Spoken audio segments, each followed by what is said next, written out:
Hello and welcome friends, स्वागत करते हैं आपका द प्लॉट पजल के एक नए वीडियो में। मूवी का स्टार्ट होता है और हमें सेकेंड वर्ल्ड वॉर के बाद का टाइम दिखाया जाता है, जहां से किसीमा नाम के पायलट के प्लेन में कुछ खराबी आ जाने पर उसे अपने प्लेन को ओडो आइलैंड पर लैंड करना पड़ता है और वो तचिबाना नाम के एक प्लेन मैकेनिक से उस प्लेन को ठीक करने को कहता है और खुद आराम करने के लिए समंदर के किनारे पर बैठ जाता है। लेकिन वो देखता है कि समंदर में मछलियां अजीब तरीके से मरी हुई थी। इसके बाद रात हो जाती है और बेस पर सबको इमरजेंसी सायरन सुनाई देता है।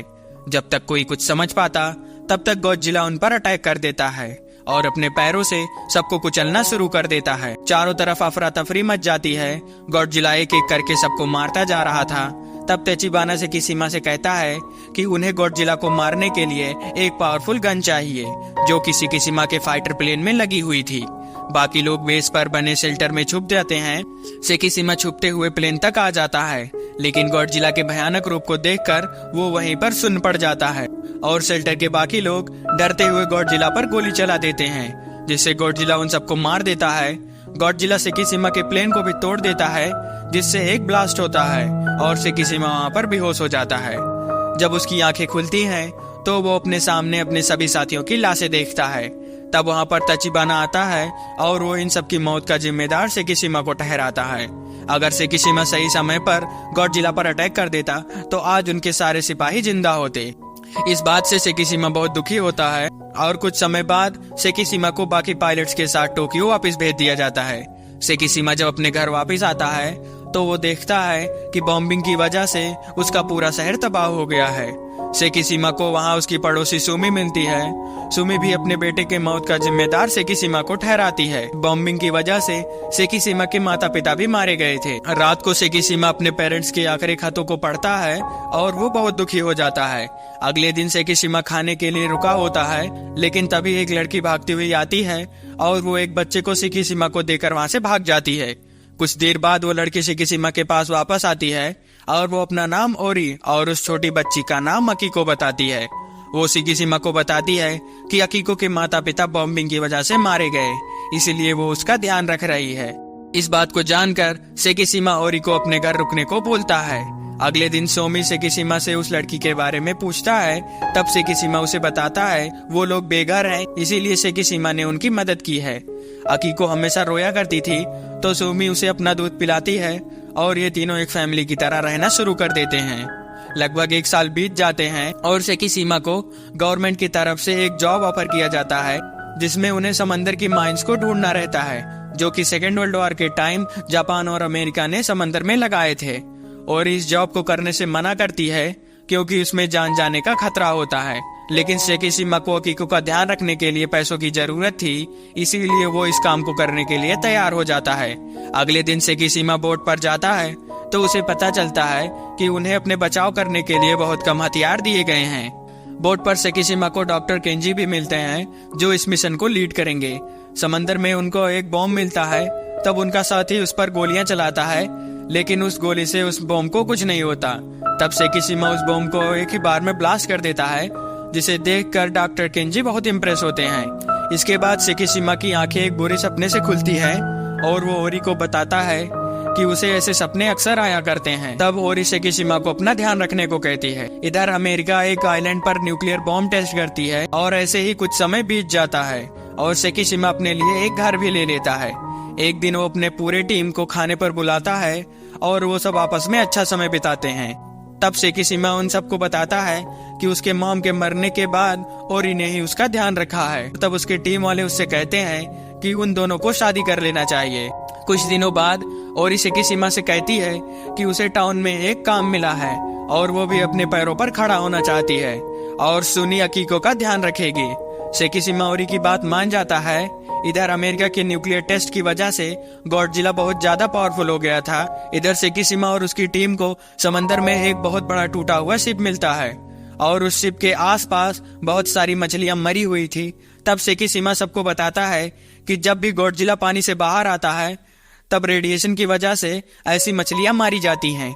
वो लोग वहां से जाने ही वाले थे, लेकिन तभी गॉडजिला उनका पीछा करना शुरू कर देता है। वो लोग माइन से गॉडजिला पर हमला करते हैं, लेकिन उसे कुछ नहीं होता और तब सेकिसीमा एक बॉम्ब को गॉडजिला के मुंह में ब्लास्ट करता है, जिससे गॉडजिला के मुंह के चीथड़े उड़ जाते हैं। लेकिन उसकी हीलिंग एबिलिटी बहुत ज्यादा थी और वो बहुत जल्दी खुद को रीजनरेट कर लेता है। और तब तक जापानीज आर्मी गॉडजिला पर बॉम्ब और मिसाइल से हमला कर देती है, जिससे गॉडजिला पानी में वापस चला जाता है। लेकिन वो पानी के अंदर से अपनी न्यूक्लियर फ्लेम से हमला करता है, जिससे पूरा शिप ब्लास्ट हो जाता है और तब गॉडजिला पानी से बाहर आता है। इधर सेकिशिमा की पूरी टीम बहुत डरी हुई थी, लेकिन गॉडजिला वापस पानी में चला जाता है। इस हमले से सेकिशिमा जख्मी हो गया था। घर आने पर ओरी सेकिशिमा से कहती है कि तुमने हम दोनों का इतने दिनों से एक परिवार की तरह ध्यान रखा है, लेकिन तुम अपनी कोई भी परेशानी हमसे नहीं शेयर करते क्योंकि तुम हमें अपने परिवार का हिस्सा नहीं समझते। तब सेकिशिमा उसे अपने दुख के बारे में बताता है कि उसकी गलती की वजह से ही उसकी पूरी टीम गॉडजिला के हाथों मारी गई और वो ही उन सब की मौत का जिम्मेदार है। तब ओरी उसे कहती है कि उसमें उसकी कोई गलती नहीं थी, जो होने वाला होता है उसे कोई नहीं बदल सकता। तब सेकिशिमा ओरी से कहता है वो उस आइलैंड के हादसे को रोज याद करता है, काश गॉडजिला के हमले में वो भी मारा गया होता। इधर गॉडजिला ने एक सिटी पर अटैक कर दिया था। सेकिशिमा घर पर अकीको के साथ था। तब उसे इमरजेंसी सायरन से पता चलता है कि गॉडजिला ने इंजा शहर पर हमला कर दिया है। इस बात को सुनकर सेकिशिमा बहुत घबरा जाता है क्योंकि ओरी उसी शहर में काम करती थी। इधर गॉडजिला एक ट्रेन को तबाह करने लगता है जिसमें ओरी भी थी। ओरी अपनी जान बचाने के लिए पानी में कूद जाती है। इधर कुछ रिपोर्टर गॉडजिला की रिपोर्टिंग कर रहे थे, लेकिन गॉडजिला उन सबको भी मार देता है। इधर सेकिशिमा आकर ओरी की जान बचाता है और वो सब अपनी जान बचाकर वहाँ से भागते हैं और गॉडजिला उनका पीछा करता है।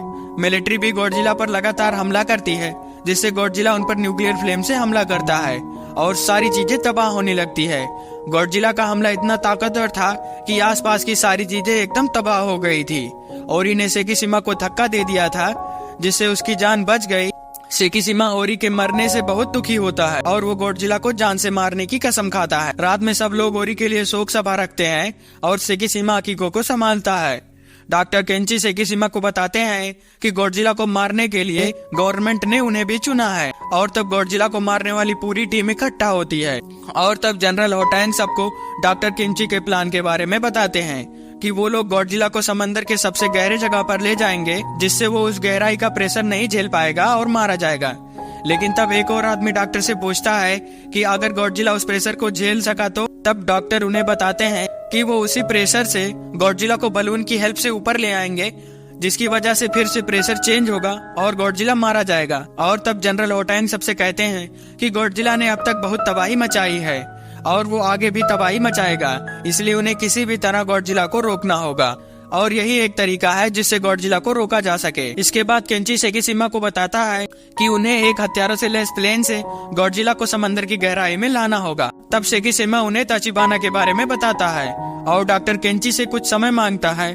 कुछ दिनों बाद सेकिशिमा ताचिबाना के पास जाता है। पहले तो ताचिबाना उसे बहुत बुरा भला कहता है, लेकिन बाद में वो उसकी मदद करने को तैयार हो जाता है और वो लोग वर्कशॉप पर आकर उस प्लेन को देखते हैं। तब ताचिबाना उसे कहता है कि वो कुछ दिनों में उस प्लेन को तैयार कर देगा। उसके बाद सेकिशिमा अकीको के पास जाता है और तब अकीको उसे अपनी बनाई हुई पेंटिंग दिखाती है, जिसमें अकीको ओरी के जाने से बहुत दुखी थी। तब सेकिशिमा अकीको को संभालता है और उसके पास एक लेटर रखकर वहाँ से चला जाता है। अगले दिन ताचिबाना सेकिशिमा को बताता है कि उसने प्लेन में एक बहुत बड़ा बॉम्ब भी लगा दिया है और उसे गॉडजिला से अपने सभी साथियों के मौत का बदला लेना होगा। सुबह अकीको सेमी के पास वही लेटर लेकर जाती है जिसमें बहुत सारे पैसे थे। उस लेटर में लिखा था कि अब सुमी को ही अकीको का ध्यान रखना होगा। इधर गॉडजिला को मारने की पूरी तैयारी हो गई थी। सेकिशिमा गॉडजिला के ऊपर हमला करता है। हमले से गॉडजिला सेकिशिमा के प्लेन का पीछा करता हुआ समंदर में आ जाता है। गॉडजिला अपने न्यूक्लियर फ्लेम से हमला करता है, लेकिन पानी में होने की वजह से किसी को ज्यादा नुकसान नहीं होता। गॉडजिला का ध्यान सेकिशिमा पर था तो बाकी लोग उन सिलेंडर्स को गॉडजिला पर लगा देते हैं और इन सिलेंडर्स को ऑन कर दिया जाता है, जिससे गॉडजिला सीधे समंदर की गहराई में चला जाता है। सभी लोगों को यही लग रहा था कि उन्होंने गॉडजिला को मार दिया, लेकिन गॉडजिला उन्हीं सिलेंडर में लगे रस्सियों को खींचने लगता है। तब वो लोग सिलेंडर में लगे बलून्स को खोल देते हैं, जिससे गॉडजिला उतनी ही रफ्तार से वापस आने लगता है। लेकिन गॉडजिला 800 मीटर पर रुक जाता है और वो उन बलून्स को खुद ही तोड़ने लगता है। लेकिन वो लोग बड़ी शिप से गॉडजिला को ऊपर खींच लेते हैं, लेकिन गॉडजिला को एक भी खरोच नहीं आई थी। गॉडजिला अपने न्यूक्लियर वेव को तैयार करता है और बाकी लोग अपनी मौत का इंतजार कर रहे थे। इधर सेकिशिमा अपने पूरे परिवार को याद करता है और अपने प्लेन को गॉडजिला के मुंह में घुसा देता है, जिससे गॉडजिला का पूरा मुंह ब्लास्ट हो जाता है। सेकिशिमा के मौत से बाकी लोग बहुत दुखी थे, लेकिन सही समय पर सेकिशिमा प्लेन से बाहर आ गया था और वो सब सेकिशिमा को सल्यूट करते हैं। और इधर न्यूक्लियर फ्लेम की वजह से गॉडजिला का पूरा शरीर ब्लास्ट हो जाता है। जब सेकिशिमा अपने साथियों के साथ वापस आता है तब सुमी उसे एक लेटर देती है जिससे उसे पता चलता है कि ओरी गॉडजिला के हमले से बच गई थी। और इधर गॉडजिला फिर से पानी में रीजनरेट होने लगता है और इसी पर मूवी की एंडिंग हो जाती है। Thanks for watching.